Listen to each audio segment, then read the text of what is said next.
DK Shivakumar ಪಟ್ಟಾಭಿಷೇಕ ಆಗಿದೆ. ಮುಖ್ಯಮಂತ್ರಿಯಾಗಿ ಮೊದಲ ಬಾರಿಗೆ ವಿಧಾನಸೌಧವನ್ನ ಈಗಾಗಲೇ ಪ್ರವೇಶ ಕೂಡ ಮಾಡಿದ್ದಾರೆ. ವಿಶೇಷ ಅಂತ ಹೇಳಿದ್ರೆ ಉತ್ತರ ಬಾಗಿಲಿನ ಮೂಲಕ ವಿಧಾನಸೌಧವನ್ನ ಡಿಕೆ ಶಿವಕುಮಾರ್ ಪ್ರವೇಶ ಮಾಡಿದ್ರು.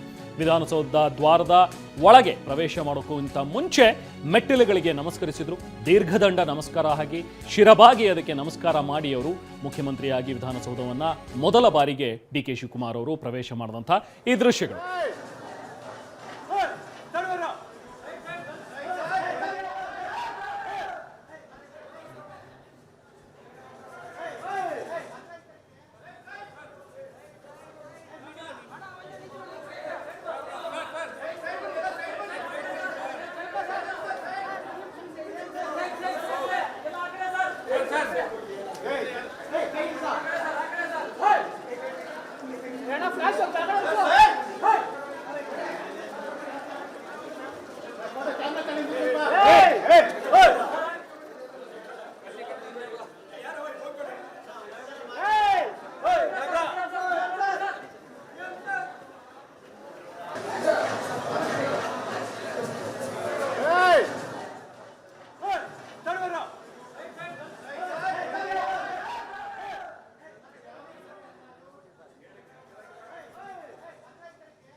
Sir,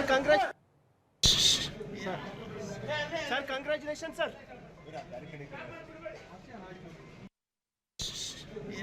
ಸೌಧದ ಉತ್ತರ ದ್ವಾರಕ್ಕೆ ನಮಸ್ಕರಿಸಿ ಒಳಗಡೆ ಬಂದಂತಹ ಡಿ ಕೆ ಶಿವಕುಮಾರ್. ಇದು ಒಳಗಿನ ದೃಶ್ಯಗಳು. ನೋಡಿ, ಗೇಟ್ ಒಳಗಡೆ ಬರ್ತಾ ಇರುವಂತಹ ಡಿ ಕೆ ಶಿವಕುಮಾರ್ ಇದೇ ಮೊದಲ ಬಾರಿಗೆ ಸಿಎಂ ಆಗಿ ಪ್ರವೇಶ ಮಾಡ್ತಾ ಇದ್ದಾರೆ. ಈಗ ಮೂರನೇ ಮಹಡಿಗೆ ಹೋಗಿ ಮೂರನೇ ಮಹಡಿಯಲ್ಲಿರುವಂತಹ ಸಿಎಂ ಕಚೇರಿಯಲ್ಲಿ D K Shivakumar ಆಸೀನರಾಗ್ತಾರೆ.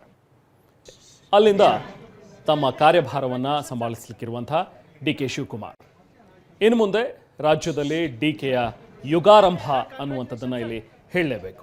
And entry ಆಗ್ಬೇಕಾದ್ರೆ ಅವ್ರ ಸ್ಟೈಲ್ ಅಲ್ಲಿ ಎಷ್ಟು ಪರ್ಟಿಕ್ಯುಲರ್ ಇದ್ದಾರೆ ಅಂತ ಶಲ್ಯವನ್ನೆಲ್ಲ ಸರಿ ಮಾಡ್ಕೋತಾರೆ. ಪಕ್ಕದಲ್ಲಿರೋರೊಂದು ಡೈರೆಕ್ಷನ್ ಕೊಡ್ತಾರೆ, ಅದು ಉಲ್ಟಾಗಿದೆ ಅಂತ ಅದನ್ನ ಸರಿ ಮಾಡ್ಕೊಂಡು ಒಳಗಡೆ ಗತ್ತಿನಲ್ಲಿ ಬರುವಂತ ರೀತಿ, ಆಮೇಲೆ ಚಪ್ಪಲಿ ತೆಗೆದಿಟ್ಟು ನಮಸ್ಕಾರ ಮಾಡ್ತಾ ಇರೋದು, ಅದವರು ದೇವ್ರ ಮೇಲಿನ ನಂಬಿಕೆ, ಹಾಗೆ ಎಷ್ಟು ಪ್ರೀತಿ ಮಾಡ್ತಾರೆ ಸಿಕ್ಕಂತ ಜವಾಬ್ದಾರಿನ ಅನ್ನೋದಕ್ಕೊಂದು ಸಾಕ್ಷಿ.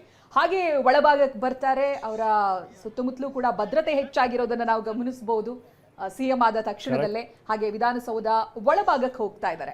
ಆಗ್ಲೇ ಹೇಳಿದಾಗೆ ಆ ನೇಮ್ ಪ್ಲೇಟ್ ಎಲ್ಲ ಇದಾಗ್ಲೇ ಚೇಂಜ್ ಆಗಿರುತ್ತೆ, ಕಚೇರಿಯ ನೇಮ್ ಪ್ಲೇಟ್ ಎಲ್ಲ ಚೇಂಜ್ ಆಗಿರುತ್ತೆ. ಆಮೇಲೆ ಹೂವಿನಿಂದ ಅಲಂಕರಿಸಿರ್ತಾರೆ. ಇನ್ನ ಗುಡ್ ವೇ ವೆಲ್ಕಮ್ ಮಾಡ್ಕೊಳ್ಳೋದಕ್ಕೆಲ್ಲ ತಯಾರಿಗಳು ಇದಾಗ್ಲೇ ಆಗಿದೆ. ಇದೀಗ ಸಿಎಂ ಡಿ ಕೆ ಶಿವಕುಮಾರ್ ವಿಧಾನಸೌಧದ ಒಳಭಾಗಕ್ಕೆ ಎಂಟ್ರಿ ಆದಂತ ದೃಶ್ಯ ಇದು. ಪೊಲೀಸ್ ಭದ್ರತೆ ಜೊತೆಗೆ ಉಳಿದಂತ ಸಚಿವರುಗಳು ಕೂಡ ಅವರಿಗೆ ಸಾಥನ್ನ ಕೊಟ್ಟಿದ್ದಾರೆ.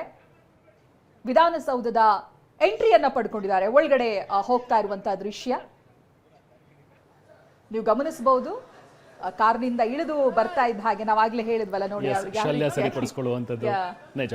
ಹಾಗೆ ಪುರೋಹಿತರು ಅರ್ಚಕರು ಕೂಡ ಅಲ್ಲಿ ಬಂದಂತಹ ದೃಶ್ಯಗಳನ್ನು ನೋಡ್ತಾ ಇದ್ವಿ. ಸೊ ಬಹುಶಃ ಇಲ್ಲಿ ಕಚೇರಿಯಲ್ಲೂ ಕೂಡ ಒಂದು ಸಣ್ಣದಾಗಿ ಒಂದು ಪೂಜೆ ಅಂತೂ ಖಂಡಿತವಾಗ್ಲೂ ಇದ್ದೇ ಇರುತ್ತೆ.